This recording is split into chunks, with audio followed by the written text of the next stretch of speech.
Good morning, guys, and happy weekend. So today we are working on our tarot outlook for the week of October 14th to October 20th. So hopefully you guys had an amazing weekend with this amazing full moon and you were able to cut and release, and knowing that you have the choice of where to put your energy when it comes to arguments, battles, and things like that. Not everything that shows up is meant for you to battle it. A lot of times we're just meant to go with the flow. So today we're using the Anna K Tarot, which was actually printed in 2013. I love this deck. I've been using this deck for some years now, and I love the artwork. I love the energy. Everything about this deck is kind of on point with my energy. You guys know that I love to work with no sugarcoating. In fact, I do not work with any other readings that are no sugarcoating. So if you've been thinking about scheduling your reading, it is time, definitely. So go to lightwitchtarotshop.com and just click in readings, in the psychic readings or energy readings, and you will see there's over 100 different readings to choose from. One of you sent me a message last week through YouTube, literally asking me what was the most popular reading right now. The most popular reading right now, it is the Past Life Who Was I, the Past Life Reincarnation, and the Kaliak and the Shadow Work reading, because we are approaching that time. So those have been my top 3 sellers for the last month or so. Right now, I do have openings for the month of January. I know a lot of you guys always say why, why the wait? But I always remind people I've been doing this for a while, and I've never seen anyone say, "Oh, the wait, it sucked to wait." I always realize that the readings do fall when they should fall. Now, when we take a look at the energy, the cosmic energy next week, we're seeing a power struggle. We're seeing a power struggle is the star energy of this coming week, with Mercury and Venus standing by with help. So a square from the Sun to Pluto on Monday, October 14th, brings possibilities for infighting, backbiting, bickering, or hidden manipulations that might involve someone who is your superior. So you definitely want to start out the week being very careful with the gut feeling of somebody trying to manipulate you or control you. Now, even though this is the second and last skirmish between these two planets this year, it could still get ugly. So be careful and keep your cool if things don't go your way. Once again, this is the moon right before the weekend, right before this week, so cut those cords, work on releasing, right? Now, your imagination and creativity will soar when Mercury trines Neptune the next day, Tuesday, October 15th, and your sensitivity button is turned on high. So if you can manage to keep things in check, a minor sextile from Mercury to Pluto on Saturday, October 19th, can help reveal the deepest purpose of an action or a reaction. And grounding sextile from Venus to Saturn on Sunday, October 20th, offers a basis to commitment to relationships or your financial situation. So, a lot of people are very, very surprised of all the cosmic stuff that we have going on. But I did mention in the beginning of October, even though it's the season of the witch, for those of us that follow astrology, it's a very busy month. But I do believe it is that amazing growth that we have gone through this year.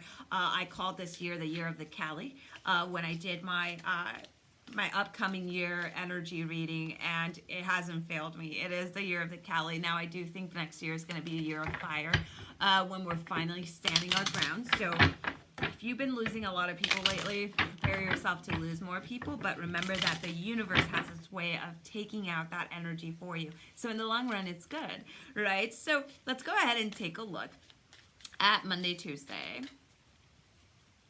We're going to focus on what we need to know. And the hair talk today. We didn't do the hair talk. Hair talk is brought to you by me not wanting to deal with my curls because it's fall time. So once again, I straighten it. I've been using the IGQ Charcoal Detox Dry Shampoo. It is my best friend. You just have to be very careful not to go too heavy-handed on it, which I did. And then I had to wash it. A little goes a long way, and it will make your hair last for up to 10 days. And if you're like me, that's good, right? I straighten my hair. I used a blow dryer that looks like a vacuum cleaner because they had a payment plan.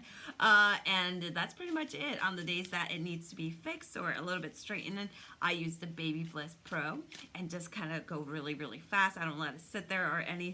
Hence why my hair is never really fully straight, but it works for me. Unless I'm on camera, my hair is always up in a bun. I'm not really a hair person. I've always had short hair. So this is a first for me, letting it grow. So I am lost and confused. So if you guys want to send me tips on hairstyles or anything, feel free to teach me. Right? This old lady needs to learn her some new tricks with hairstyles and makeup. So let's go ahead and take a look at what we need to know for Monday, Tuesday. So Monday, Tuesday, we have the Four of Rods. So the Four of Rods is that card of possibilities. I love that we start out with a very positive card. When we take a look at the Four of Rods for Monday, Tuesday, is a card of possibility. It's the card that starts saying, start making some long-term plan and start really working on setting intent and working with intent. A lot of times we work on rituals, and a lot of people will say, you know, I did a ritual for this, but it's not happening. And I'm like, are you working with it daily? And they're like, no.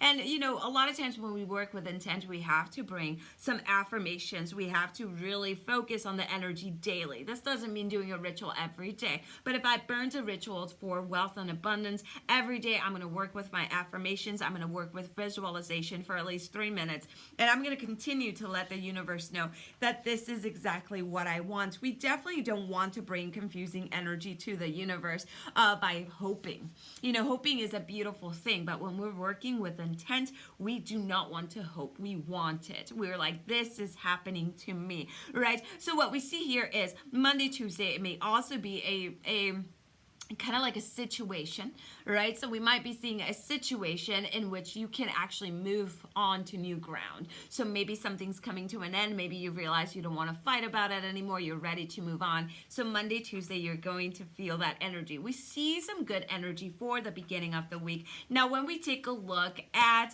the midweek, so we're talking about Wednesday, Thursday, we're seeing the King of Swords. The King of Swords is extremely analytical, hence the swords represents our thoughts, right? So expect yourself to be a little bit of an overthinking when it comes to midweek. And the thing is that overthinking is not a bad thing. A lot of people say, you know, I'm against analyzing. And the thing is that I'm not. You know, we're both lunar and solar people. So we resonate to our intuition, but we also like to analyze things. What we see here is being rational. This is just the energy of Wednesday, Thursday. You just want to be rational. And with the trines and everything that's happening, this is actually the perfect message. What this means is this situation worth for me acting out on, or do I just want to observe it? Is this situation for me worth me putting my energy, or do I want to remove myself? So what the King of Swords is saying, you make the next move when it comes to your thoughts, when it comes to your energy. Same as watching how you're thinking about yourself. If you're being constantly negative about yourself, it's up to you to say enough, right? Because we have to remember that we're not our ego. We are not that inner monologue that's constantly saying that we're not enough, that we have to be something else. So seeing Wednesday, Thursday, you are in control of where you put your energy and where you act, the energy that you put to your thoughts. You're either going to feed it, or you're going to say, wait a minute, enough is enough. I'm already enough. So I like this as being rational, being moderated, so using your moderation, right? Which goes a lot. But you can see this week is kind of telling us, just stay grounded. Almost like stay private, be observant, but don't feel the need to have to explain yourself to someone who may just have a closed mind. Now, the last one for the weekend, I love this because we have the Wheel of Fortune. As you can see, she is up there. She is having a good time. Other people are trying to climb up there, but they're falling, right? So what the Wheel of Fortune in this card represents is literally living your life the way that you want to live. You see the people on the side, they're trying to climb up, almost like trying to ruin her happiness. They're all falling.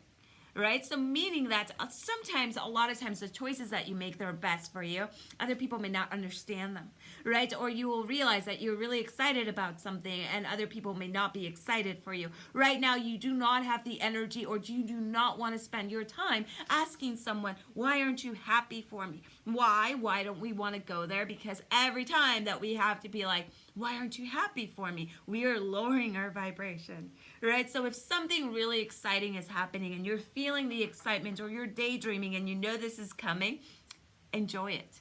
Anybody who's around you that may be trying to ruin that parade for you, just block them. Right now, you definitely want to shield yourself from that type of energy, because we see there's like an end of a cycle, right? Because it is the wheel. So we see an end of a cycle, but we also see a new cycle that begins soon. Now, what we see here is a kind of like a situation or something that every human has, one way or another. But right here, it has to do a lot about the things that we cannot control, about the things that we cannot influence. So maybe this weekend, you're finally tapping into that energy of the ebb and flow, of really trusting your intuition, right? So as you can see, the cards this week are quite very powerful. But at the same time, they're kind of saying to wait and watch where you're putting your energy. So a lot of things may come this week that may test your patience, or that may test your ground where you're standing. The thing here is that it's not telling you what to do, but it's telling you to think before you act. And the question you want to ask yourself this weekend is it worth it? Right? So I do hope that you all have an amazing, amazing week, and I will see you again on the weekend of October 21st. So lots of love and light to you all, and blessed be. Bye-bye.